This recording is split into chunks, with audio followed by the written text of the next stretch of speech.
right. Yeah, when yeah, they yeah. did I should change The mine. answering machine. They're like, beep, speak. All right, that's we're already recording.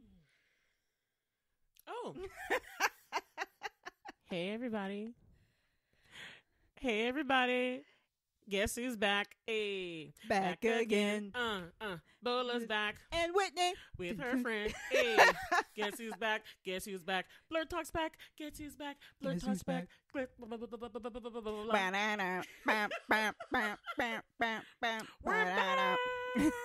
We're back. Blerd Talk is back. Hi everybody. We miss you. We did miss you. And this time, this is season 2. Mm-hmm. I know back when we did Captain Marvel, we said that was season 2, but we're just going to retcon that and make that Captain Marvel season 1.5. And this is actually season 2. Yes, it is. And we'll actually do more than one episode. Yes, we will, guys. We will. We know we had a long hiatus for those who are listening to season 1, but we're back and we're going to keep going this time, y'all. We're going to keep going this time. We don't go. We doing it. We going to do the darn thing. Yes, we are. Yeah. So, Whitney, what are we doing? What are we blurting out about now? Oh, are you talking about the topic, or are you talking about just regular blurting out? Blurting out, girl. The blurting topics. out? Okay, I've been blurting out on many things. All right. Because give me one thing. Well, I'll just tell y'all what the topic is today because it relates into many things I was blurting out about. So we are doing WandaVision, people. WandaVision. Yes. So the topic of today, we're going to discuss WandaVision and its awesomeness. Yes. Yes. So we'll get into that later. Yeah. But so what is another thing that you're blurting out about right now? Well, as a result of watching WandaVision, they Darcy Lewis was back, and I was like, yay! I love her character. So then I was like, Kat Dennings. I think that's her name. Yeah, that's her name. Kat Dennings. I was like, oh my God, it reminded me of how much I love Kat Dennings. Mm-hmm. And there's this show on Hulu called Dollface. It came out in 2019. I've seen that. Not the show, but I've seen like a clip of it or something. Yeah, well, I watched the entire show, but after watching WandaVision and seeing Kat Dennings in there, I was like, I love Kat Dennings. I want to watch another show with Kat Dennings. She's great, actually. She really is funny. I rewatched Dollface, which you should watch. It's good. It's funny. You would appreciate probably the humor. I'm gonna check it out. I'm gonna check it out. Yeah. So I was blurting out about Dollface, and then watching some different comedies and stuff. Just rewatching stuff, nothing that I would necessarily bring up. But yeah. So Dollface, and of course WandaVision. All right. And so just in case y'all haven't known what Blerd Talk is, what is this about? In case you're new to this and you're like, hey, what is Blerd Talk about? We'll let you know right now. So Blerd Talk is the word we use for black nerd. Blerd is the word that you heard. It's got groove, it's got meaning. Bum, bum, bum, bum, ba-da-da. It's the time, it's the place, it's the notion. Blerd is the way you are feeling. Anyway, anyone love Grease? You will get that reference, even though I didn't remember any of the words. I'm sure I probably mucked up some of the stuff too. People got the spirit of it. They know. We are blerds, you're black nerds. We are nerdy and black, and we just proud about it. We just be about it. We embody it. We're blerds, and we also like to talk about all of our blerdiness and our love of media and culture and everything that it says and about all the topics and things that it brings. And so we think there needs to be a show about the black girl nerd talking about what we're seeing, what we witness, what we think about, what the stuff brings up, all these issues. And so that's what Blerd Talk with Bola and Whitney is about. All about. Yes, that's and right. So especially now in this post-pandemic world, we need some relief. Current pandemic. Oh yeah. Still, we're still in it. We're still in there. The apocalypse is still ongoing. Yes, and so while we were away, you guys, so I'm going to get into what I'm blurting out about. Yeah, girl, tell us all about it. Yeah, so I'm actually just blurting out about all the different black-made, black-centered features that I've been consuming for the past over a year, actually. I'm so proud and happy about all the new media and things that I have been able to watch. There's just so many titles and things that have been made and produced that you can stream and watch that are made by Black people or made for Black people, tell our stories. And no, it's not all about slavery. It's not all about sad. Your story. There you go. See? And it's just so important. I mean, I've been watching stuff like Malcolm and Marie, 48-Year-Old Version, not Virgin, Version, Judas and the Black Messiah, Billie Holiday, The United States versus Billie Holiday, Sylvie's Love, all these different Black-centered, it's just coming out. And I'm just like, are Black people coming to America too? Ooh, I haven't watched that yet. Ooh, I ain't gonna talk about it, but I'm just saying, I don't care how you feel about certain things, but some people are very, you're either on one end or the other end of that whole movie story. But we'll get into that another time. I just like that it's out there. Now I'm Our curious. African and Black people are doing so many things, and it's not just in America. It's all over the world. Like, even in Nigeria. Shout out to my Niger people. Niger in the house. Anyway, so I'm Nigerian, just so you know. A lot of stars and celebrities and singers or artists are rising up in Nigeria. There's a new one I love called Niniola. She's been singing for a while, but I just discovered her really like during the pandemic, and I'm like obsessed with her music. She's in a new brand of Afro beats called Afro House. It's really good. Y'all look her up, especially her song called Addicted. I'm gonna let Whitney listen to that later, okay? Okay. But it's just like I'm just loving the creativity that we get to do more things. You see us doing more stuff, giving us more room to like even make stuff that it's not that great, but it's still out there because there's plenty of white-centered Hollywood stuff that sucks, and they're okay with it. But if it's a Black person that does it, they're just like, we're not gonna take a chance on them again. And I like that time is over. We just putting our stuff out there, letting it be, telling our stories, creating it with our people in mind. And it's not trying to be, anti-other races or anything. It's just like, let's celebrate Black people. Let us showcase our abilities and our stories in our way, And I'm just feeling this whole Black renaissance in the media. I just love it. I don't know what it is. It's just awesome. And I hope it keeps going and that there's more opportunities for Black creatives to make some wonderful art. So that's what I'm learning out about, y'all. I'm here for it. I am here for it. I also want to see some more from like our other brothers and sisters of the more melanin, tones. Mm-hmm. Appreciate you too, our Caucasian brothers and sisters. But y'all got a lot of stuff out there. A lot of stuff. I want to see. They do got a lot of stuff. I'm sorry, y'all. Y'all need to take a back seat from our like Asian, our Native American, our subcontinent Asian, our Black, our Hispanic. Brothers and sisters. Yes. Speaking of, like, have you been following or heard like the article about like the stuff with like the Asian, like that all the stuff that, yes. And that brings up another point that I feel like we should talk about because the Stop Asian Hate is something that I definitely am for because to me, any kind of discrimination and hatred of any person based on their skin, race, whatever, it's always been just stupid and ridiculous to me. Yeah. Ever since I was a little kid, even learning about slavery in school, I was just like, skin color? I remember saying to myself when I was a little kid, skin color? And I just said in my mind, this is stupid. I'm not dealing with that. Like, I remember as a little kid, like, this is stupid. And so it's been that way to me for years. But the world is what it is. And there's real hate out there, and there's a lot of stuff going on. But I know the issue is whether or not Black people need to be running hard for this because Asians haven't really supported us in our stuff in the past. And I'm just like, I don't know. To me, I understand the hate. I mean, the hurt Black people may feel about how Asian people have not stood up for us at times. Sometimes they're also perpetrating some racism, whether it be in their shops, following you, saying that, I'm an Asian person, I don't want my daughter to marry Black. All those kind of things are part of racism against Black people too. But I just think in this kind of time where we all need to just stand up for each other together.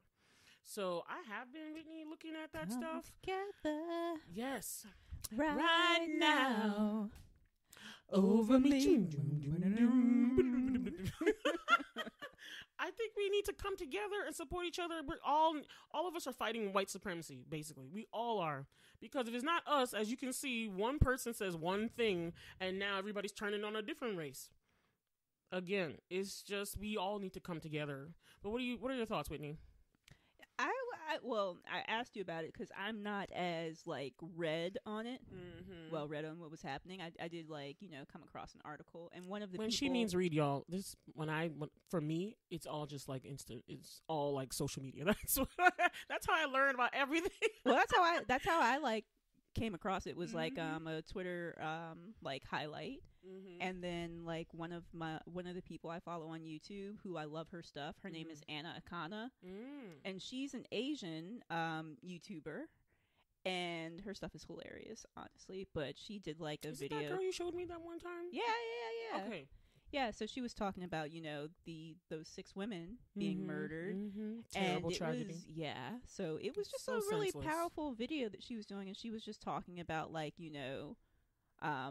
like the racism and stuff, and things that an Asian woman of color and even like what Asian men like encounter, and how they're objectified and things like that, and the types of things that people have said to her or asked her, and I'm like, it's just disgusting all around. Like, to see the videos I saw of people just knocking down old Asian men and women, you're like, really? What are you thinking? Like, I don't care what you think about the virus.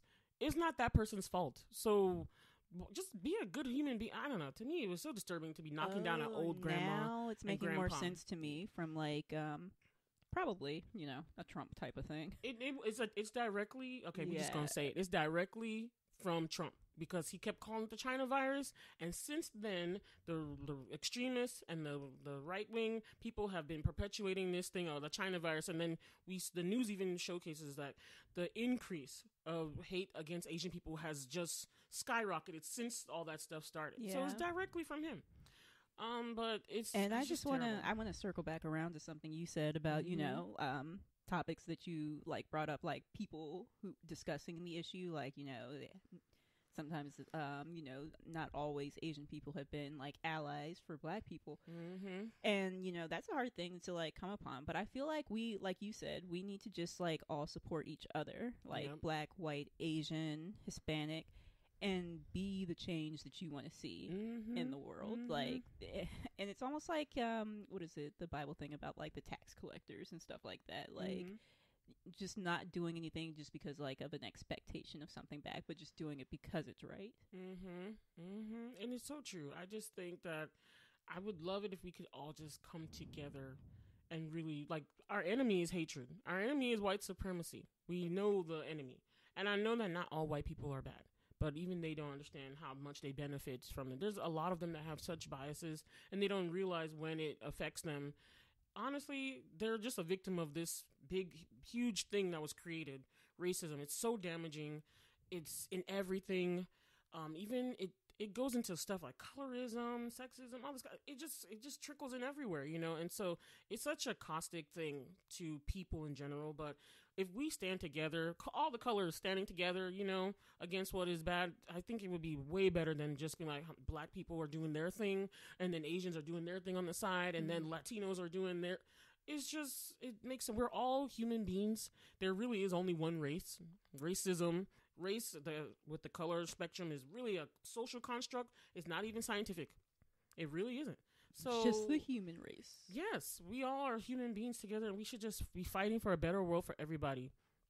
I mean, I understand the world is as it is, but I feel like being more optimistic and hopeful and helping is way more than tearing people down. It's just human nature. Why do they do me that way? That's a good song. It is a good song. It's like my favorite. Reaching out across the distance. Okay, let's stop. I love the Michael Jackson movie that came out like years ago, but I always remember that song and how he was singing it, how he was holding the mic. Reaching out across the... Anyway, okay. So those are the things we're blurting out about, and the topics that we were concerned about. So Whitney, tell them again who that person was that they should follow. That person Asian on YouTube. Anna Akana. ANNA. Last name spelled AKANA. She's hilarious. Her stuff is so funny, and she does like a lot of her material is about like personal. What do you call those books? Like self improvement and stuff like that. And mental different kind of like almost like psychology type stuff and therapy. She talks a lot about like what she learns from her therapist and stuff. And it's just really cool. It's really cool. I like it. I'm not gonna lie, I've been like watching a lot of different stuff, of course, but the funniest thing I've been watching, like there's this Nigerian comedian. He's Nigerian American, but his name is Iamdulo, and I literally just laugh at all his little funny animal videos. So I love that you brought that up, but I was just thinking about what do I watch a lot on. I watch that funny animal video. Follow Iamdulo, y'all, because he's hilarious. You will see him put this commentary on these random videos. I don't know how he gets all these videos of animals doing crazy things, acting like people. This is just a real big side note, but I just love how she's like watching something. Whitney's watching something great, and I'm like, Iamdulo. I was just laughing at the cats just now. Anyway. All right, so let's get into our feature. WandaVision. Brought to you by Marvel. I love the one, just like, well, diving right in, I guess.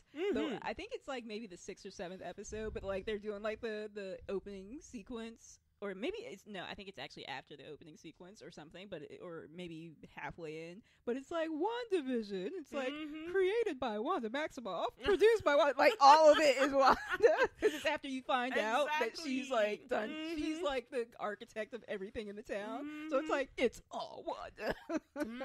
And okay, so just before we get into it, we are going to say right now, spoiler alert. Y'all should never expect any of our shows about a topic to like not be. I mean, you can just you better have seen it. Like if you're gonna listen to our show, because So if you haven't seen it, please go and watch episode 1 through 9 and that extra special episode where they talked. What is it called?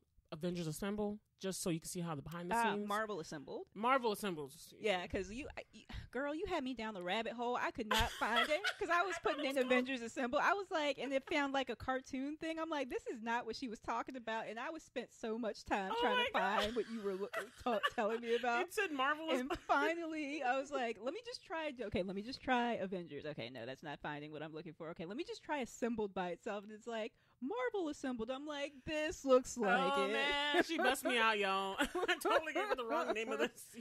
Anyway, so just for reference now, watch episodes 1 through 9 and that extra special episode where they talk about the behind the scenes stuff. Do it now. FYI, that's a separate thing, you guys. So Marvel Assembled is like a separate show. That's true. It is separate. Because they're actually going to do something on Falcon and the Winter Soldier. But I want to say once the series, like the last episode comes out, I think they're going to actually premiere the next episode of Marvel Assembled. And so right, like I said, if you haven't watched it, stop listening now and go watch it and then come back and listen. But do come back. Yes.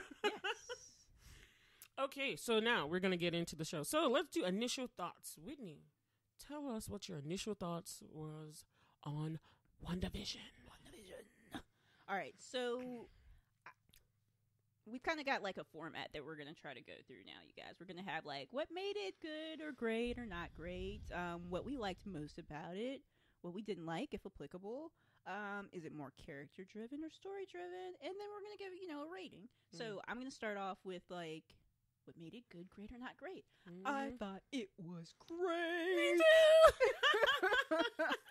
So, like, I'm just, like, looking at notes here. So, like, I fell in love with it because of, like, the characters. So, like, us getting more into Wanda's background was a plus.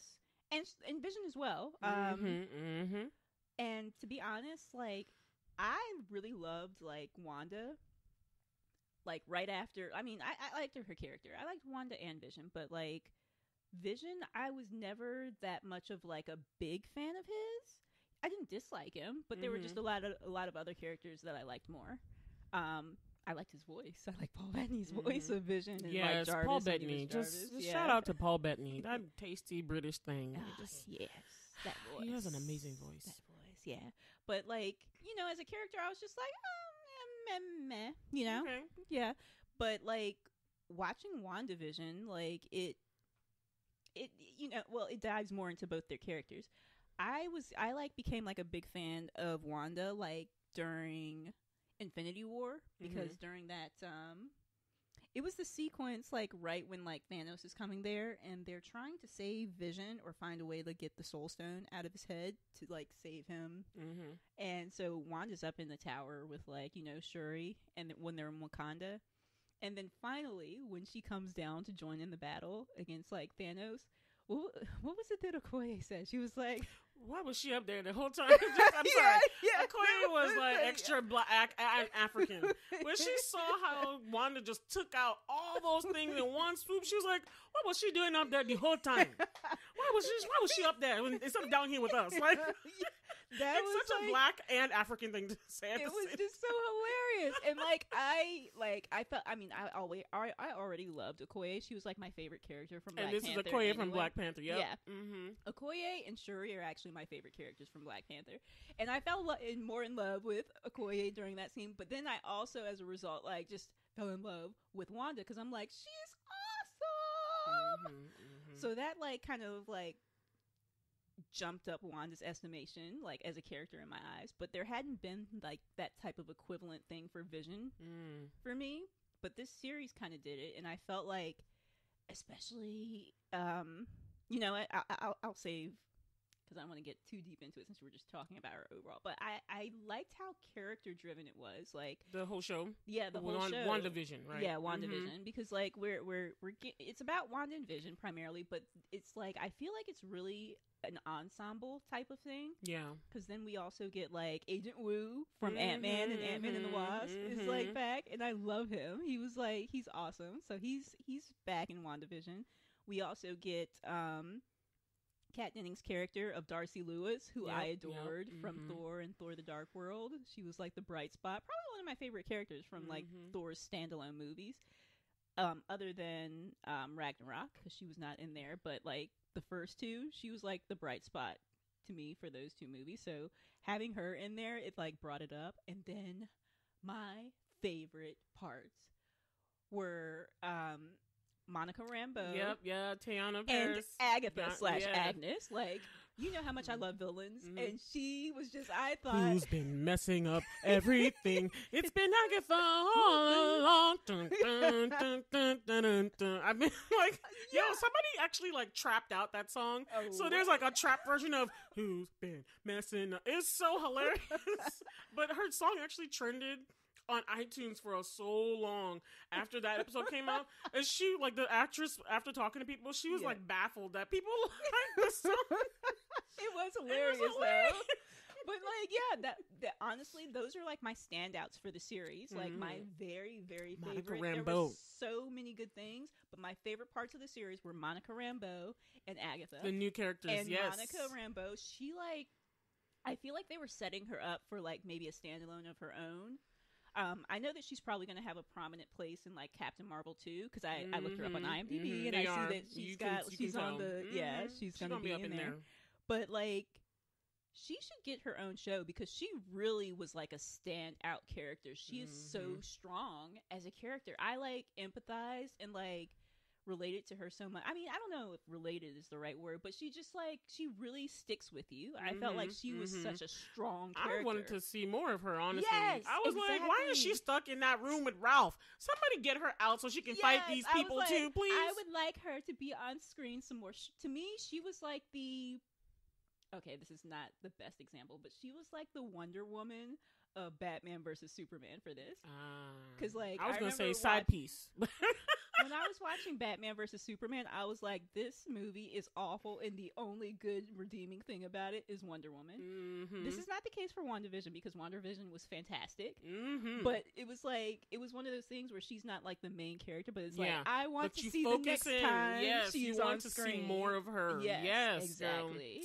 Well, my thoughts were, of course, so unlike Whitney, I watched the show while it was premiering, and so I watched it as, like, every week. I was waiting every Friday. That was my thing. As soon as I got off work, WandaVision right away, and if I was home, because I was in quarantine for a while, so I was like, as soon as I woke up early, and I started watching WandaVision, even though it was buffering on Disney, and I was like, people, get off so I can watch it. I would watch it multiple times, and then I would watch all the theories and things. I'm such a nerd, guys. Like, I love how things are made. I love to know what people think.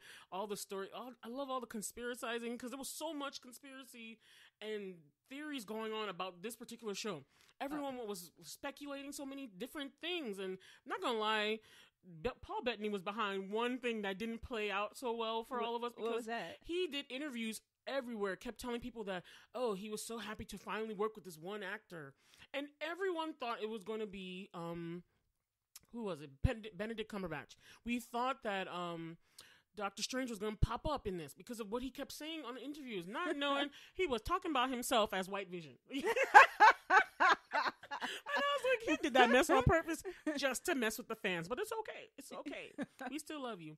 So going back to me, I was just in it. Like every week, I was just like, I would watch over and over. I would try to speculate things. I would try to notice things. I was so engrossed in this show because to me, it was so unique how they made the show.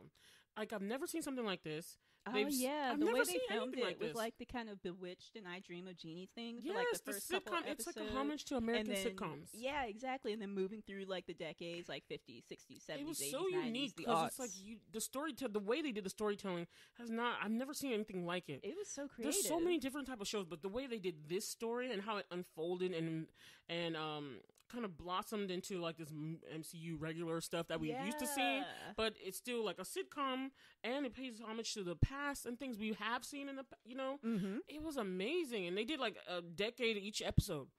I was just like in awe of it. And then everything was just wonderful to me. But going back to what you were saying about the characters, yes, I wanted to see something about Wanda for so long because I was like you, I just got clued into her. Even when she was the baddie in Ultron, I just like something about this girl. I just wanted to see more, especially that ending scene where he, Quicksilver died, and then she was so sad, but she was helping them. She turned a new page. Yeah. So you could see that she wasn't all bad. Right. She was just struggling. And then I love that we got to see really why she was struggling in this, but her background story, a lot more. And I felt so bad for the character, but I understood her more. Oh my God, we really dove deep into Wanda. And then you understood why it went the way it went. The episodes went the way it went. You understood, based on what she suffered, all the trauma Wanda's been through, you would understand why she would just go crazy and be like, I'm just gonna make my own little world. It's funny. I was like, before each episode, because unlike Bola, I didn't watch it as it was coming on. I waited until it was over and binge. She's a binger, y'all. She's a binger. Right. That's okay. Right. I'm not watching stuff until it is over, so I can binge watch my way through. And I don't have patience, so I'm just watching on time when it's coming out. But I made a little voice memo for myself after each episode and before it too, just so I could keep up with my thoughts and stuff in preparation for this show. But but it's interesting because the first couple episodes, my notes to myself were about how there was this undercurrent of discomfort, because the first two episodes were oh happy and I Dream of Jeannie, Bewitched, and all this stuff. But then the weirdness pops up. Yeah, and there's you're just what's each going episode, on? There's something not quite right. Yeah. Something's off. Like Stepford Wives and some mysterious thing. And exactly. You're still, every time you're trying to figure out. I'm not gonna lie. The first two episodes, it was so confusing to me. I remember I watched with my sister, and my sister was like, she didn't want to watch the show again until it was done because she she wasn't feeling it. And I was like, you gotta just. And I talked to a coworker, and he said the same thing. And then his daughter told him to no, Dad, just give it a chance, just keep going. And then by episode 3 or 4, then you really see, and then you get hooked into what's going on. Yeah. So I was just like, give it a chance, because it was so why is this happening? Why is Wanda and Vision like this in a sitcom, looking like Lucy and Desi? You know what I mean? But for me, going back to the character thing, I was so clued into her. It was that moment that Vision picked up Wanda from where they were fighting Ultron and stuff, and they were all fleeing because they were done. Mm-hmm. And he picked her up. There was a moment there, and I was like, oh yeah, something's happening here. And then I went online and I found out that Vision and Scarlet Witch were married in the show, but it was actually in Civil War. It was in Civil War where you saw them together, and you could see the. Can I say humanity? Or let's say character, because he's actually an android. But I would still say humanity, because you saw the character of Vision and how he was so attentive to her. Yeah, you could just feel her, and she was so like broken inside, and so it was just like I like how he was always there for her. I was just so into that, and I really liked them. I was so happy when I found out that they were gonna get their own show. So to me, I actually was really feeling Vision from the beginning. I was like, I like Vision, maybe because I like Paul Bettany, but I liked Vision from the beginning. So I was very happy that they got their own show, and then I really think Disney did their story justice. It was bittersweet. Oh my gosh, yeah, it was so sad. Like at the end, when when Monica is talking to Wanda and she's like, "They'll never know like what you gave up for them." I'm like, oh my god, yeah, like you gave up your entire family. I mean, you created them, but I was talking to my friend about. I was like, but honestly, though, we all kind of create our families. It's more of a biological process usually than this, but I know. But she like literally created her family, but like she gave up her family for these people, and it's like, but on the other side, it's like, you also were kind of torturing them inadvertently. You didn't mean to. You weren't aware of it, but they're like, oh my god, just kill us already. I'm sorry to say again, but the thing that I love Marvel over DC for, because Marvel, like, they really get into developing their characters, like their characters storyline, and like, the story. Like both are just so good. It's gonna be they choose something and they go with it. Like it's gonna be a character driven thing, or it's gonna be like really plot driven, or like a good mixture of the two. And I feel like WandaVision was like really getting into character. But I felt like their kind of focus was on character development and to showcase more of who she was and who she is. And then again, we see the whole arc. Because I feel like we before WandaVision, we didn't really have as much of a sense of who Vision was. Yes, very true. But like when he was like forcing his way out of the barrier, and he's like dying, like he's falling apart, but he's still like pushing through because he's like, they need help, and he's like, he doesn't care anything about the fact that he's good like, and just. He's like, no, these people need help. You need to get someone in there to help them, and then that really showed me like what type of person he was He was so down to do the right thing at his own expense, and then he was so childlike. Because remember at the end of the movie where he was disappearing and she was like breaking down the world. And he was like, before I go, what am I? And I was like, oh, Vision, you don't know who you are. Oh, God. But shit, like her answer, so and I really wish I could remember her exact words, but her answer to him it was amazing. Oh, my God. I was like, oh, my God. She said, you are the like part of me, the good part of me, the love, all the joy, everything in the Mind Stone that I create, all that good stuff, that's what you are. It was so, and the weird thing is, like, he understood himself a little bit, but just didn't know where he fit in the whole thing. And I don't know. I just felt for Vision. I was just like, man. Because White Vision, I'm not feeling White Vision. I'm really not. I don't know what he's going to do with those new... Of course. But he was like a corrupted Vision because like they had taken the stuff that made him Vision. I just feel like he's just going to be bad. I feel like now he might be... He's going to be bad. He might be Vision, like actual Vision. Maybe. No, he's going to be bad. And you notice Wanda didn't even care about him. He just went away, and she's like, you know what? Yeah, because, like, her Vision was more so the Vision. Because, like, the White Vision, or Spectral Vision, whatever his name is, he wasn't, like, when you take someone's memories away, you're, like, taking away who the person is. So he's not, like, he was not the actual Vision. And, like, the argument that he, like, practically broke him with, like, Vision, as opposed to, like, Spectral Vision. It's like... But I don't have, like, you know, I'm not the body. You're the body, but you don't have the memories. I'm the memories. Yeah. But, like, so, it's like, so weird. It's like meta. You have to be careful about that. Like, that scene where they were fighting each other, you're just like, Vision is fighting Vision. Okay. It was like, very, like, I had to listen to it a couple times. Like, I don't know if I had ever heard of, like, Theseus' ship. I've never heard of that either. The Theseus ship example that they use. Yeah. It's like, is it the ship? Or which parts are the real ship? And I was just like, yo, this is one of those like mental things where you have to like think. Yeah, like those one like of these conundrums. Those very deep ancient philosopher type yeah, thing. very philosophical. And you're just like, like the chicken and the egg thing. Yeah, it's like my brain is broken now. Ooh, I didn't know it was supposed to be like thundering today. Yo, we just heard some real big thunder, but okay, we're just gonna keep going. Yeah, okay. So let's talk about the sitcom aspect of each episode. So they went through each decade. Like the first episode was very much Dick Van Dyke. The second episode was like Bewitch, or I Dream of Jeannie. I kind of put both the first and the second episodes in kind of those veins.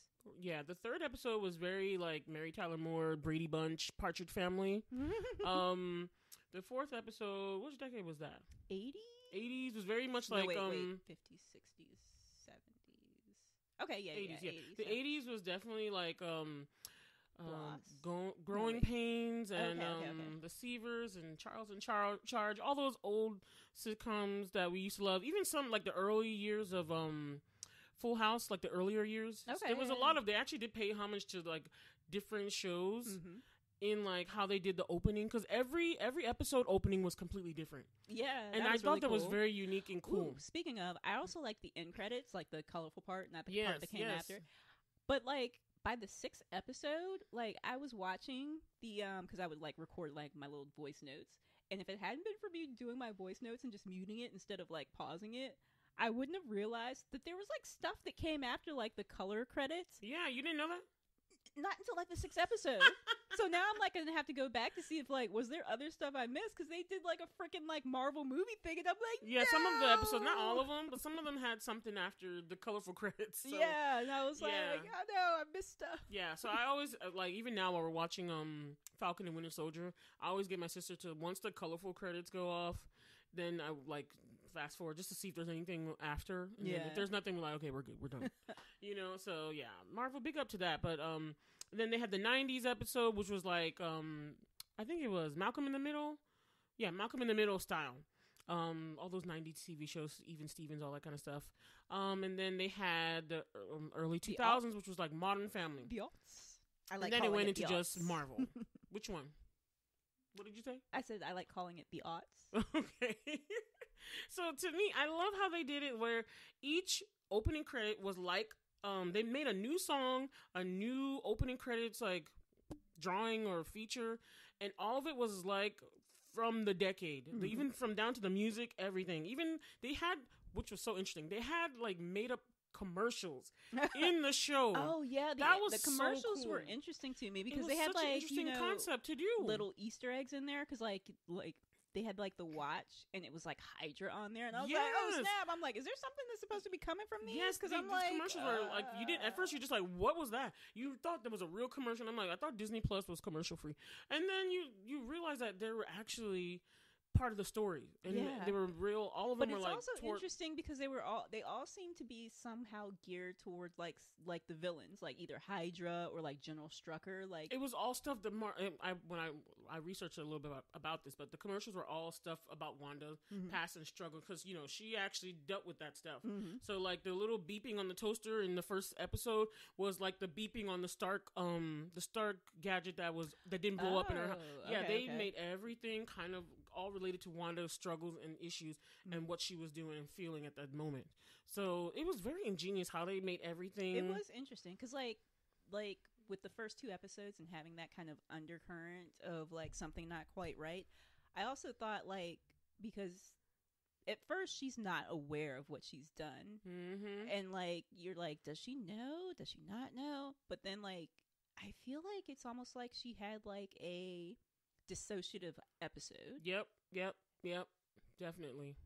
It's just definitely really interesting, and that all ties into the fact that she's supposed to be Scarlet Witch, and she did not know that. And that's so interesting. That's why I would say you're right about that. The fact, like when I was making my notes before starting the show, because I just made it like with my like general things, like what I had heard about it, how excited about starting it. But I was talking about the fact that like this with WandaVision, I'm like, I wasn't as familiar with like Wanda and Vision because I was more of like Marvel's the main people, like X-Men and Spider-Man. I know, for some reason I've watched a lot of those Marvel cartoons back in the day. I had never seen Marvel Scarlet Witch at all. Yeah, I've never seen either, or Vision, or Vision. But I don't think they had a cartoon based on them, so like that makes sense. And so there was some in the 90s, but I think I stopped watching by that time. But I wasn't as aware of them, but I knew. Or I had heard about the fact that, Wanda and Vision were together, and then at one point, like, he died or something, and she created, like, her own reality or something where they were married, and they had... House of M is what it was based on. Okay. Just for the listeners, House of M was what this show was based off of. So I knew that that's, like, probably what they were basing WandaVision off of. Because I know he was like, Vision's dead. Like, he didn't come back. He was dead before the snap. So the snap did not bring him back. So the fact that he's here, that's probably telling me that's what's happening. But like, I was thinking about, now I've lost it. What was I? I don't even know what I was Don't you like. hate when that happens? Come back to me. Okay, what was another point of the show that you really enjoyed? So like, it's interesting. Oh, I know what I was getting to. I was getting to the fact that like throughout the entire Marvel Cinematic Universe, she's always been Wanda or Wanda Maximoff. They never call her Scarlet Witch. Time they call her Scarlet Witch is it like the Episode 6th or 7th? Oh, it is 9. Okay, yeah, it's not until then that she's called Scarlet Witch. And then it's also interesting to me because like at one episode, like midway through, maybe it's episode and she 4 gets or her 5 costume. Yeah, it's so great. Yeah.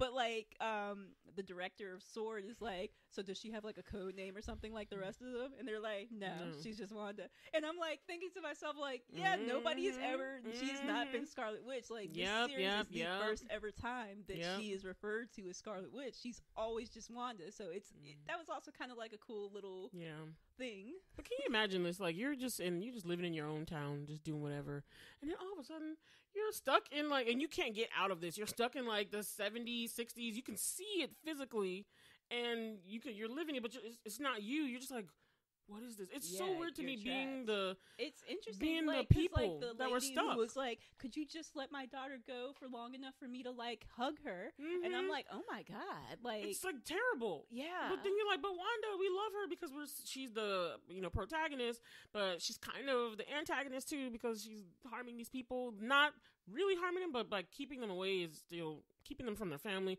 keeping them trapped in these roles that they are not really. And then I just think it's interesting how Vision had the power to take people out of it so he can talk to them and then put them back in. I was like, whoa. But now that I think about it, I guess that makes sense because Vision was created out of the Mind Stone. So the power over the mind, that does make sense. Because everything else was used by her red power indicated by, but he was, when you saw how she created everything, he was like out of the yellow, like his lights was yellow, so it's like I guess his magic was different. Well, it's called chaos magic, so it's like who knows what it is. Yeah, but she said like at the end that like he was created based off of the part of the Mind Stone that was part of her. So he's not exactly, I guess he wasn't exactly created or not purely created out of magic. He was purely created from her magic, but also from recreating him from the part of the Mind Stone that was already part of her, because the Mind Stone was also part of him. So it's interesting. Yeah. But another part that was interesting to me is that like back in the first 2 episodes when everything was in black and white, the only thing, like the first color that we ever see is red. And she's Scarlet Witch, so I don't know if that but it's just like that's something that I kind of thought about afterwards. Is like she is the Scarlet Witch, and the first ever color that we see when everything is in black and white is red. So I just thought that was cool. And it's interesting, it's because it was anything that got through the barrier that she made around this town was instantly changed into something else. But the way you could tell that it wasn't part of their world was because it was in color. And when they were in the black and white decades. Yeah. And so I just thought, let's talk about the Quicksilver thing they did, where they brought Quicksilver back. Oh, and they mess everybody up. Evan Peters, as like her brother, but not. But that's something that for me was not actually resolved. What do you mean? With the Quicksilver thing, because for me, I mean, I understand that you find out that he's not actually the real Quicksilver from the real Sony. Quicksilver? Was it Sony? The Sony X-Men? Yeah. Well, no, is not it Sony or Fox? Fox. Okay. Yeah. But I still wonder if maybe he is that Quicksilver, because I don't think, was his name Peter? Pietro was the real person's. Yeah, but I mean like in X-Men. No. What was his name in X-Men? What was Quicksilver's like actual like? Oh, that's good. I don't know. Because like that makes me wonder. I don't remember if maybe he actually is Quicksilver from the X-Men universe. Because once Doctor Strange come out, it's gonna be like the title is gonna be Doctor Strange and the Multiverse of Madness. So I'm wondering if like he's got pulled from like the multiverse. Well, here's what I heard. I heard because everyone was talking about this, and again, after every episode, I watched a lot of these film YouTube videos that basically their whole channel is about analyzing like movies and things, all that kind of stuff. I love stuff like that. But so this guy who does a constant analysis on the movies and things, with clips and things from the directors and creators of these shows, he was saying that it was totally like a spoof, that they didn't really mean anything by it, that he was not a crossover. They just wanted to mess with the fact that, it was the way I saw it is they wanted to allow Agnes to use him to mess with her, because if you notice, Agnes was in there as Agnes, but she's really Agatha. Agnes was in there. We didn't know. This was a great point, that we did not know what role. We knew she played some role, but we didn't know whether she was a good, benevolent, mad, bad. We just didn't know what she was trying to do. So now that we know that by episode 7 or so, that she was there trying to figure out how Wanda did what she did in the first place. She was just there, just trying to be like, how did she do this? Like, I'm a powerful witch. I know lots of magic, but I don't understand this. Yeah. So she was purposely there to try and get, and to me, it looks like she used the guy to just get information out of Wanda, and making him look like her brother was the way to do it. Now, the fact that they used this character to do it, and he is the Quicksilver from the Fox movies, I felt like that was a thing that the creators did just to mess with the fans. But I felt like it's not, to me, the way they showed it, that he was Ralph, the Ralph she kept talking about as her husband the whole time, that put an end to it, that he's just the character that they use. Yes, it's funny for us to see, and we're all like, so are the two Marvel and Fox now merging? No. I felt like for that, it's just not like that. They just use it as a fun thing to do for the show. I understand that, but I still feel like there's a possibility that he could be like a multiverse Peter Maximoff, because I just looked him up on IMDb. He was actually Peter Maximoff in the X-Men movies, but it's Peter, just a regular Peter, like Peter. Whereas opposed to Pietro, it's more like Eastern European. Exactly. But like the reason I say that I think there's still room for like a question mark is because everybody in the town had a different name from what their actual name was. So the fact that like when Monica sees that his name is Ralph Boner, like, Boner. But everybody had a different name. So since they were still within that world, that might not be his real name, because I don't think that was on the bill. It was on the bill, but they're not like, everything got changed. Like inside of the bubble, none of them had their like actual names. Because remember, like outside when they're at like the with the task force, and they've got like the board up, and they're like looking up people to see who they Agnes really was are. Like the only one that didn't have a real name. Yeah, so like, and we didn't see Ralph because he wasn't even a character at that point. Exactly. So my point is that inside he might have been Ralph Benner, but like once Wanda's barrier or whatever disappeared, that might not actually be his name, because I think when Monica found that paperwork, the barrier was still up, so that means that the people would still had like those alternate identities. But once she took the thing off his neck, once Monica took the beads off the neck that Agatha was putting in place to control him, but not necessarily to change who he was like inside that world. So that's my point, is that there's still like room for a question mark. There is. I just feel like they weren't messing with them. To me personally, I feel like they were just messing with us. And then the funny connection is the guy that plays Peter Maximoff in the X-Men that was in WandaVision, and then the real Pietro Maximoff, the guy that played him, Aaron Taylor Johnson, they were both in the movie Kick-Ass together. And then I think it's so funny that they both ended up playing Quicksilver in different movies. Like, I thought it was hilarious. I was like, and you know what's funny? If we couldn't get that Quicksilver, let's get the other Quicksilver. During the series. I forgot in what context, but remember, like, I think so. Show, somebody said something about Kick-Ass, and I was like, that's actually funny. I just think it's hilarious that they both ended up playing Quicksilver, and then they both were in Kick-Ass years earlier. That's what I thought they were doing. That's why I was like, oh, they just was like, let's do this, and make a cool connection. But what else are we going to talk about this show? Let's talk about how the military. Let's talk about the bad guy, who I think was the bad guy. So now we have this new. I feel like we had multiple. You're right. Not the big. I don't know. Is Agatha? Is she really the baddie? I feel like Agatha was one. I feel like Agatha was one villain, and then I feel like the director of Sword was his name, like Hardaway or Hathaway or something. He wasn't important.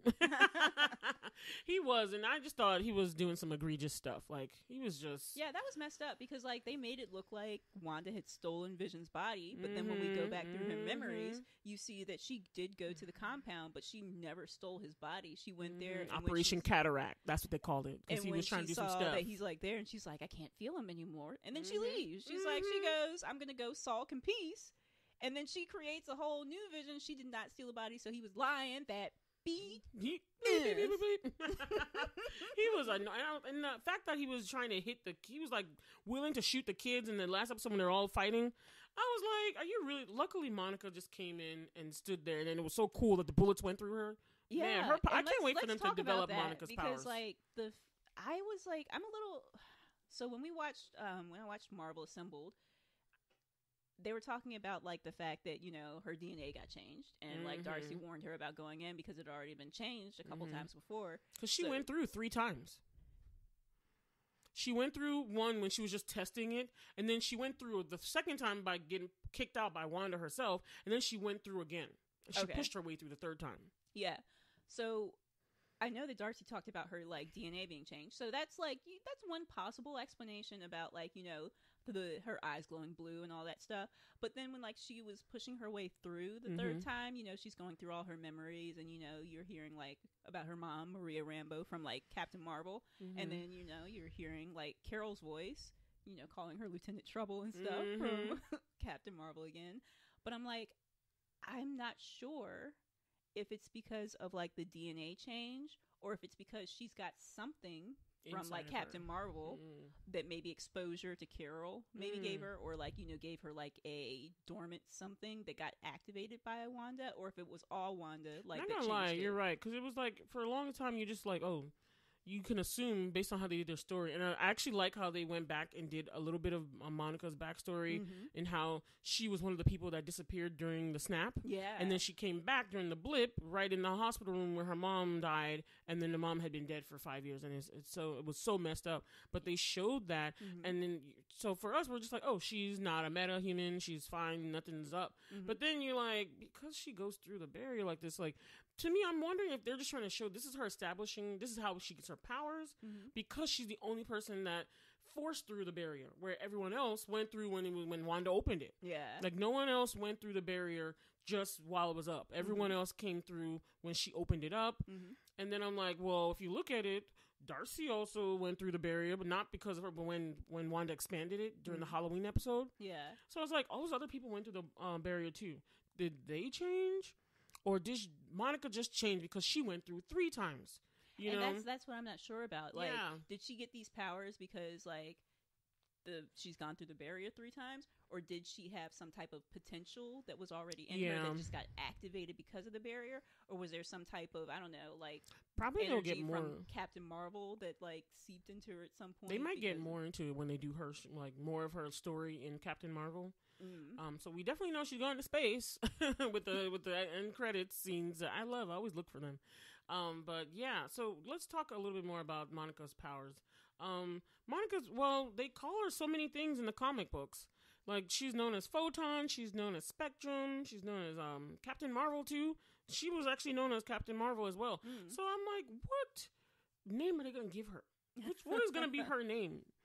I don't know. What do you think?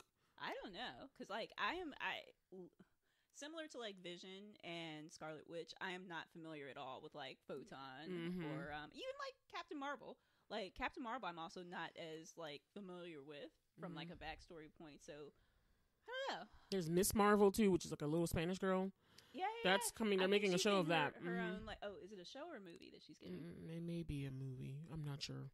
Yeah, but that'll be cool too. But like, if I had my aughts, I kind of like Spectrum. I like Photon, actually. I was thinking it more, so I do like Spectrum. Spectrum just sounds cool. It does. But Photon sounds cool to me, but I was leaning more towards... cooler. Okay. I was thinking Photon because we saw that, you know, Marvel Universe, they don't put nothing in the show that you can't see that's not very important. So everything's like an Easter egg or something. So when we saw her going in the sword base, we saw her go past her mom's, and you kept seeing her mom's name, whatever her first name was, Photon. And then I was like, you saw that label. And I was like, maybe they're going to call her Photon just because of that. I don't know. That's my theory. You know what? That makes sense because you're right. Marvel is very intentional. They placed everything in for a reason, for a season, for a thing. And yeah, so I'm thinking that they're going to go more towards Photon. But, they did show a lot of color spectrum stuff. And you know how every time Monica was seeing different types of magic, her eyes would change and things. That's true. So that was part of it. So they could call her color spectrum because she can see all the electromagnetic spectrum colors. That weird thing with that's good. She's just, to me, is going to be a strong black character to the universe in the new phase of Marvel. I'm very excited for her. Big up to Tiana Paris. She did an awesome job. She was fan. And I loved her 70s get up in the Brady Bunch episode. That episode was so weird. How you have a baby in one day, or two babies in one day? I mean, but how did any of it happen, really? Right. It was so, because it was so freaky and weird, and you're like, all the events that happened throughout all the episodes, everything was so freaky and weird, but it was just interesting because you were all getting it all came to a head at one point where you could see where it was going. It was really, I feel like this show was really about a woman grieving. Yes. It was her character grieving. Yes. That's what I saw, and I was like, because she has these powers and things, she's grieving in a different way, and I just thought it was so interesting. Or maybe not even in a different way. Like her grief has manifested itself in like an external way, whereas like anyone else who's like not like a powered being, it's internal. But because she's powered, it manifested like outside. And not to mention, she didn't know that her destiny was to be Scarlet Witch, and the chaos magic was lying dormant in there. You know what I mean? Yeah. Yeah, and it brought up like the interesting point like that Agatha was talking about with like the Stark missile that never blew up, and she was like, "You really think that thing just happened to be defective rather than like your magic?" Like, I love how she called her a baby witch. She's like, "Okay, so you as a baby witch turned off the bomb, and then you just didn't realize you had powers." It was so interesting, and she was cruel while she was saying it, but I was just like, come on now. I mean, her and her brother literally thought they were going to die if they moved, and they were stuck under that fixture for like 2 days. I was like, they were like 10-year-old kids. Give her a break. Agatha, I'm sorry, the Agatha episode, she was just a mean old, you know what? She was, but I loved it. I was so here for it. Like, who's been messing up everything? It's been Agatha all along. And it was so like Addams Family. That was funny. I love the part where she's like, and I killed the dog too. She did a lot. And then I was like, what did you do with the kids? The Billy and Tommy? I was like, what did you do with her children? I was like, don't send them over there. But Wanda was just having her own little meltdown episode. She was being Modern Family, that early 2000s episode. And she was just like, I just don't want to deal with this right now. So she just let her take the kids. And I was like, just let her take your kids. You don't know where she's going. But I mean, this is like, I feel like the episode where, wait, no, you said it was the odds. Had she been black. I'm just saying. But that's like a neighbor that she's quote unquote known for years. I know. I feel like she thinks she created the Agatha character, the Agnes character, to be like her little friend in there. Yeah, not knowing that Agatha herself, she put herself as Agnes to get more information and see what she was doing. So that little flip was really interesting. And then let's talk about the magic powers now, like the book and the runes and okay, so this one is where the Marvel universe gets all witchy, you know what I mean? More so witchy, because we got a taste of it with Doctor Strange. You're right. Doctor Strange was like the first time they introduced like magic, because up until that point it was like, it's all sciencey. It's like science, yes. Some things happen, or I mean, I guess you could alien based. That it's aliens. Well, he's not okay. Well, technically, if we're going by like not coming from elsewhere, then yeah, it's the trifecta: aliens, androids, and wizards. That's all the enemies that people of Earth have to worry about in the Marvel. But now we're like diving deep. Like, what did somebody say? Was it in Marvel Assembled or something else? But somebody else mentioned the Sorcerer Supreme, and I think, or was it Agatha? But like somebody was talking about. It was probably in the little background where we find out about how Agatha got her. Became I guess her little establishing story where they find out that she was like in her coven, but she had more powers, but she was also like reading this dark book, and she was doing what she wasn't supposed to do, and she even like killed her own mother, who was the head of their coven, and she like sucked their powers. I thought it was called coven. I think it's Coven. You say Coven and I say Coven. I think it's Coven. Anyway. Coven. Let's call the whole thing off. But, like, I thought that was kind of messed up, too. Like, her mom was just like, but, Mom, I can be good. And she's like, no, you can't. And I'm like, oh, that's harsh, man. Oh, her mom knew what was up. She's like, she got a little taste of that that black magic. Because once you go black, you never go back. Anyway. But I felt like, I was like, that's way harsh. I'm like, dude, you can be... I just feel like it was kind of messed up. Because I'm like, people are not... the worst thing that they have ever done. But she was. She sucked up all the magic of all her Coven. Like, that was a lot. Here. I'm being philosophical. Okay. I'm saying, like, you can always come back. While there is life, there is hope. There is always the possibility to come back. You're right. So the fact that her mom was like, no, you can't. I'm like, dude, maybe that's why she can't, because you are not being supportive of the fact that, like, you don't want to. You can. Is this because you have an affinity for the dark? Because even me, and I'm like, no. Agnes is bad. Like, yeah, look what she did. Look what she did. But look at these things. Like, she had how do people get that way? It's like, some people like. She had both of her children on a leash. Like, she was like a pimp, and those are her little pit bulls. She just was like in the sky. But my point is though that, like, bad people tend to be made rather than, like, just born that way. Yeah, I'm not gonna lie. One has to wonder, like, with her mom, when she was like, Mom, but I can be good. And her mom was like, no, you can't. I'm like, oh, that's a bitch-ass move right there. Because, like, you shouldn't tell your child that, no, you can't. Yes, you can, but you are not showing me evidence that you have a desire to be good. I think that is the more appropriate response. So my point is that she didn't have any, she might not have had positive reinforcement. Maybe. I mean, we only saw one scene. Maybe her mom was one of those, like, moms who were like, you're always going to be bad. Anything you do, you've always been bad. So it's like, well, if you keep telling me that all I am is bad, then that's what I'm going to be. To me, and I think of the opposite. To me, I think her mom was the head of their coven. She was telling them how they're supposed to act, how they're supposed to do, how they're not supposed to be engaging in that kind of magic. And I think Agatha was being like a rebellious chick and was like, you know what, I bump you, Mom. I'm just gonna be dabbling over here and get more powerful and stuff. Like, maybe she did have a bigger capacity than her mom, and maybe she would have been taking over the coven later on, but she went away from the rules of their coven, and I think that was disrespectful. So to me, Agatha's just disrespectful. Okay, I don't disagree with that. But my point is that maybe there's a reason that she's the way she is. Because she look at what she wanted to do. The only reason she didn't give a damn about Wanda. She just wanted to find out, how can I do this? Let's be real. She's like, I don't know that chick. Why do I gotta care about her? She's like, I know every form of magic. I've been studying magic for 100 years because, you know, Agatha is mad old. And she was like, I've never seen this kind of magic. How are you doing this? Even the funny thing was, even though in the Halloween episode, she was in the, like, you know, when Vision was like trying to look and see what was going on for real. So Vision wasn't with the family during the Halloween episode. And then she was like, where are all these kids coming from? Like, all this stuff, because she had them like locked away when she didn't need them.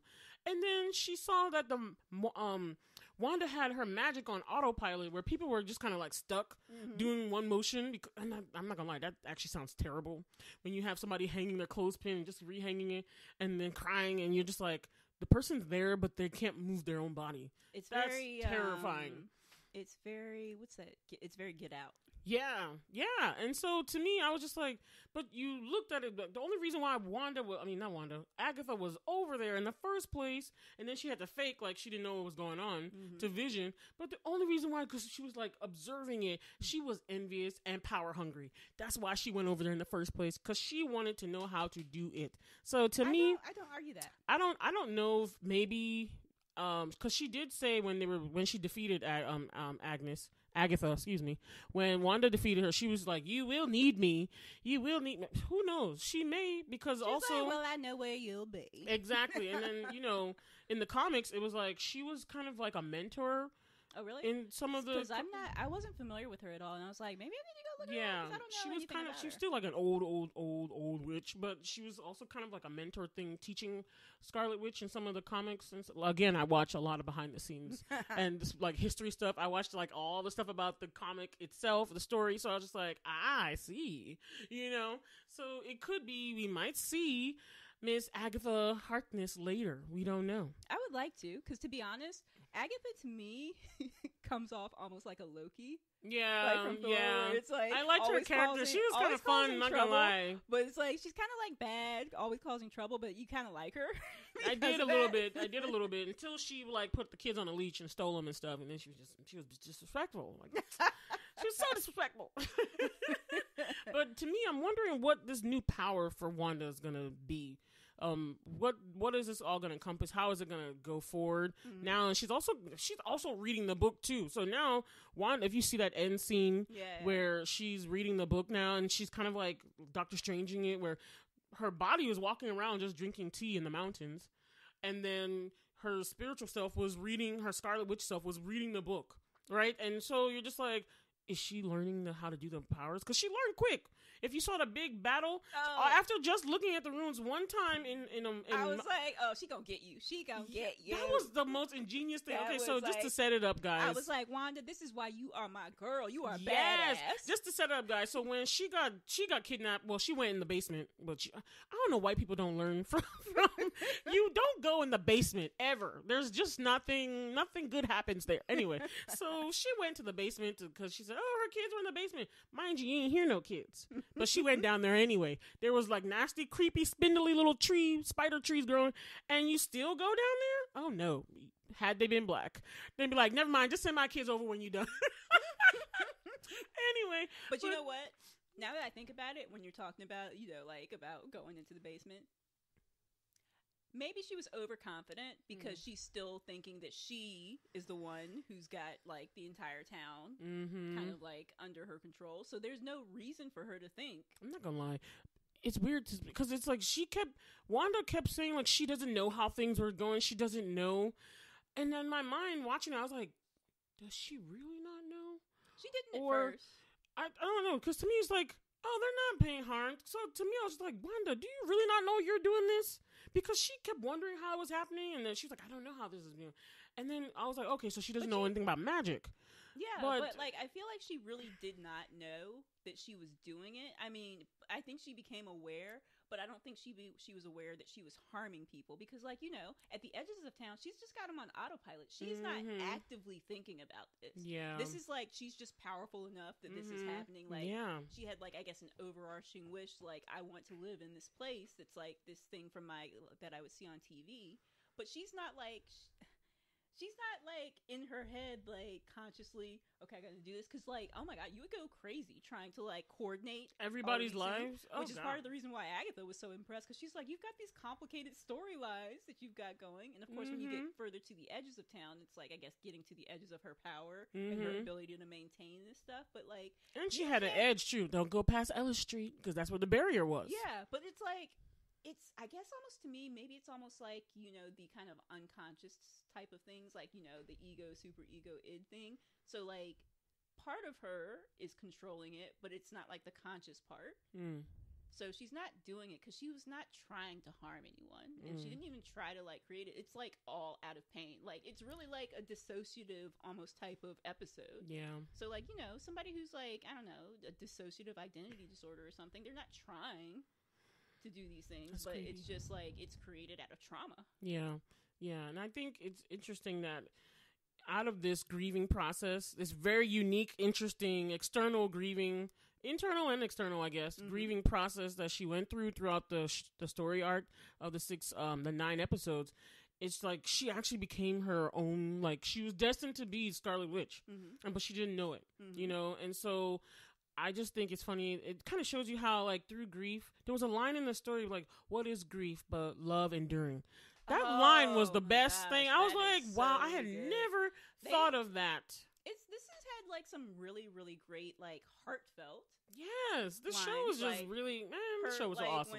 When Vision asked what he was and her response to him, that was just like, it hit me right there. And then the thing Vision said about, to her, like, about like, what is grief but love enduring? I'm like, oh, that was a good line. Oh man, yeah. And I've never thought of it that way. It's like, you're grieving is because you still love that person so much.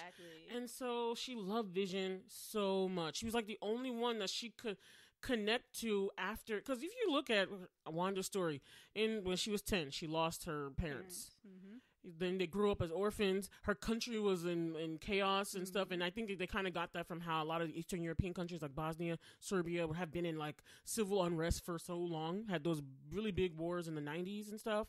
So you had that. They were growing up together. Then they experimented on, they got powers, and, you know, they were doing all the stuff for the Hydra people.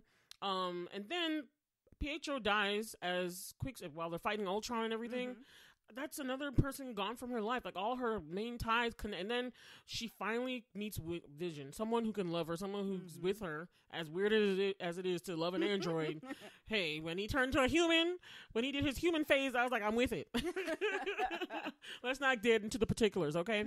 But they were together, but only for like a couple years. After the 2 years, and it was like, bam. Thanos came and destroyed that. You know, she lost Vision all over again. Yeah, and it's like just, that's the thing, it's a lot. Like one of her main lines from Endgame, she was like, "You took everything from me." Exactly, because it was like that was her last bit of thing to hold. Like her last thing to hold on was Vision. He's like, "Really, you just broke everything." And the one scene that made me feel really, really her pain was how after she went, she came back from the Sword offices and she just left the body there because she's like, "I don't feel him anymore." And then she opened up the map that Vision had made for what they were going to do after before Ultron started. Not Ultron, before Thanos stuff started, before Infinity War. He had planned that for them to go live in New Jersey and build a house right there together. And she just opened it up and it was so sad. I was like, I felt her so bad. She just kind of like, it was like all her grief came out at that one point, and then she built the world, but right in the plot where he had made for them. And just to see that paper after he was already gone. And not to mention, she was gone for another 5 years, she was also gone in the snap too. Right. So it's like, for her, she had no connection. The Avengers had like defeated everything, but they kind of like broke apart into their own little thing, and she had nobody. So I'm not gonna lie, I understand the spiraling. I understand she went through a lot. Like Wanda's character went through a lot. So much trauma. Like so much trauma. I don't think there is any Dr. Phil type character in the world that can help all that stuff, you know? But because she had all of it, witches, wizards, androids, aliens were all in her story. So it's a lot to endure. So for us to, I think it really shows and talks about grief and how to, when you're going through it, you know, it's difficult, it's hard, it's weird. And you might do some crazy things, but at the end of it, you come out, you know, once you at least go into the process, you've gone through the process, you come out better for it. So I think she came out stronger. And I think she was able, for her to be able to let go of Billy and Tommy, her sons that she made, and Vision, and the people. That takes some strength right there. Because, like, think about it. Like, she had the power to keep them forever. Like, she really did. And, like, what Monica said, she was like, if I had your power, I would have brought my mom back, too. Like, exactly. Who would not? Who would not? And the Sword guys, with the baddie especially, the bad guy who made White Vision, that's what I didn't like. He was vilifying her instead of looking at what the real issue was. Like, he was just trying to point her out, like, no, she's an enemy. She's a baddie. She's a this, and there's a lot of people with powers sentiment growing in the Marvel universe. I know they're doing stuff with that, and they're doing more stuff with that for the future shows. Yeah, because he kept talking about, like, well, Monica, you've got too much of sympathy for powered people. And I'm like, why is that, like, a problem? They're people, too. Like, it was like she was a person grieving. And I like how Monica said it when she was trying to stand up for her. She was like, no, we can't do this. We can't just go in and be like, we're going to destroy her. She said that this started with Wanda. Wanda is the solution. So it's like, that's why Monica kept trying to go back in there, because she's like, I just want to talk to her. I just want to get in there, because like, I could see something was going on. She wanted, like, I feel like she wanted that for, like, both their sakes, because, like, this is somebody who knows what I'm going through, because she lost the person most important to her. She lost Vision. I lost my mother, who was the most important person to me. Like, we're two people who were, like, grieving. Like, this has happened to us at the same time. It's terrible. Like, we can support each other, because I understand you and you understand me. She was like, because like she said, like, in an earlier episode, she was like, you let me in. She was like, you knew, like, you're a psychic and a telekinetic, so, like, you knew, like, that I was part of Sword. I mean, no, maybe not consciously, but unconsciously, but you let me in here. You trusted me to, like, deliver your child. Like, you knew I was not here to harm you. Yep. And that's why we love Monica's character. Monica's gonna be awesome. I can't wait to see more of what they do with her. But yeah, I just think the way they did this show to showcase Wanda's story and to show her grieving through this process. It's just big ups to them. Like, I wish we had some kind of sound effect, be like a clap or something, to just be like, yes, because they just deserve it. To me, this show was a 10 on 10. I was engrossed, enthralled, enthused from the very beginning. What else was on the list? I think we kind of talked about everything. No, we did. Yeah, but I was just saying that you actually got to like the last point because we've kind of naturally made our way through like all the rest of it. Like, I agree. For me, it was a 10 out of 10. Yes. No notes. Yes, I'm sorry. There's no, this could have been better. That could have no notes. I have nothing else to say. This is like perfect. And I think it's cool that two fun facts. I think it's cool that they actually shot the first couple that were like sitcom style. They said that there was more special effects in WandaVision than in any of the other Marvel movies, which I think is crazy. Because if you look at Endgame, I was like, oh my god, all the special effects in that is just so much. But they said there was more special effects in WandaVision than in that movie, and it was because they actually had to do a lot of the regular special effects that were just the physical stuff, like visual effects, yeah. And so I just thought it was interesting that they did that. Interesting that they did it in front of a live audience. That's what I was trying to say. They shot it in front of a live audience, and I was like, wow, who does that nowadays? That's a dedication, right? That's because most sitcoms are all like on a soundstage, and then they just shoot it, and then that's it. Before they used to be with a live audience, but so I remember the characters talking about the actors. Miss Olsen and Paul Bettany, they kept talking about how like nerve-wracked they were because they were like, we're never gonna do this. And you know, Elizabeth Olsen is one of the Olsen twins. The Olsen twins' younger sister.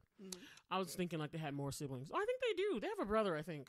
But anyway, she's their younger sister, so she grew up on the soundstage of Full House, so she remembers seeing people in the audience, and I remember her in the interview saying that she was like, I never thought I would be doing this ever, that one day I will be the one acting in front of a live studio audience. But it was so great that they did it, and they rigged all the stuff up, and I just kind of like that kind of stuff. I just thought it was cool that they figured out how to do all the stuff just to make it so authentic. I remember Darcy kept bringing the TVs from each decade because she's like, we need some different TVs, when she figured out that she was casting a show.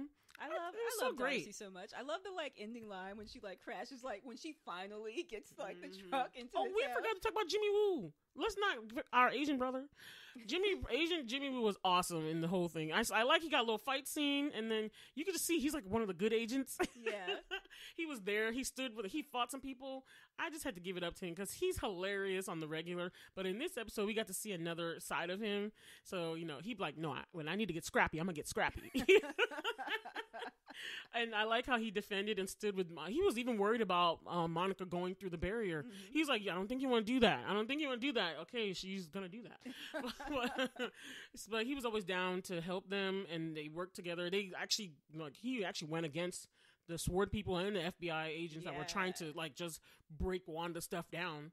I love how Wanda actually in one episode she just came through there and she was like, "Leave me alone." I just love she came through. And then she like drops her thing like, "I think this belongs to you." That was a boss B move. Like, okay, really she was like, "Okay, I'm tired, y'all. Y'all irritating me. Let me just come out there and tell y'all that y'all not gonna be bothering my little world." Because she was not giving it up. She's like, "I'm fine right here." So she just came out and she's like, "Y'all touch me one more time. Y'all touch me one more time. One more. Do it. One more again." I was like, yeah, that's a boss. And then she went right back in. Ooh, it was awesome. That was such like a gangster move. I was like, this is why I love her, because she is so gangster. It was awesome. So Wanda's actually one of my favorite females of the Marvel universe. So I was happy. I was looking forward to this more than any of the other series. I was like, let's do this. When is WandaVision? Let's do this. It's such a good show. So 10 on 10. 10 out of 10 from me as well. 10 on 10. So that means 10 on 10. That when we're averaging it, it got a 10 out of 10. 10 out of 10 from Bola, 10 out of 10 from Whitney. BlerdTalk with Bola and Whitney, 10 out of 10 glasses. 10 out of 10 glasses. Woo, woo, woo. That's our new rating system, y'all. So we highly recommend you guys watch this. Yes, please don't worry about how the first episode is. Just watch it. It's really good. Like, it's a real cool thing to get into. It's really good. Like, even if you don't know nothing about Marvel, just watch it because it's so interesting. It's very uniquely made. And the storytelling and the character like development is like phenomenal. You never see a show where it goes through like the past and all the way up to the futuristic present. Like all in like one series, 9 episodes. It's really unique piece of television. And I just give all the creators and makers that were behind WandaVision just some props. Like the music department, because I love music. So the sound and stuff, when I watched the behind the scenes, I saw how the sound people, they had that bum, bum, bum. And they managed to put it in every theme song, but in a different way and still make that theme song of its time. Yeah. So you had the 50s music, and then you had the 90s music, and you had the 2000s music. Everything was, but it all had that one. It was all different, but still had the underlying theme, and it all like synced together. It was just so amazing to me. I was in awe of all the art. So I'm just happy about that. So yeah, watch the show, y'all. 10 glasses. 10 out of 10 glasses. That's right. All right. All right. Well, that's our show for today, folks. We will be back. We're going to try to do, like twice a month. And we'll actually, keep this going for the second season. Yes, we will. We thank you guys for listening. And so you know, at the end of the show, you'll hear where you can catch up with us, and just, leave us a message, review us. If you review us, we can read it and hear what you have to say. We'd love to talk and interact with y'all, okay? That's right. So we love y'all. We are blerding out, y'all. Blerding out. Blerd out. Bye. Have a good week. Bye, everybody. Thanks for listening to our podcast. Please subscribe to our show on whatever podcast listening app you use, and share the show with other Blerds and non-Blerd family and friends. And if you like our episode, please rate and review us on iTunes. The intro and outro music is Twilight by Caption. You can find them on SoundCloud, username Caption, spelled Capshun. The show notes are by Bola, Hanson, and the audio engineering is by Whitney Booker. And you can contact us by email at blerdtalkbw@gmail.com. And also, don't forget to get social, you guys. You can find us on our social media at Instagram and Twitter, with our @handle being @blerdtalkbw. And we've got our individual things going on too, y'all. So you can find me, your Blerd Fashionista, on Instagram and Twitter at BolaStoryB. That's B with 2 E's like the insect. And I've got my own personal YouTube channel, just Bola Sade. That's BOLASHADE. D as in dog, E as in elephant. And this is Whitney. You can find me at my company, Luminavi Studios. The email address is wit@luminavi.com. That's WHIT@LUMENAVI.com. You can also find me on Twitter at Luminavi Studios.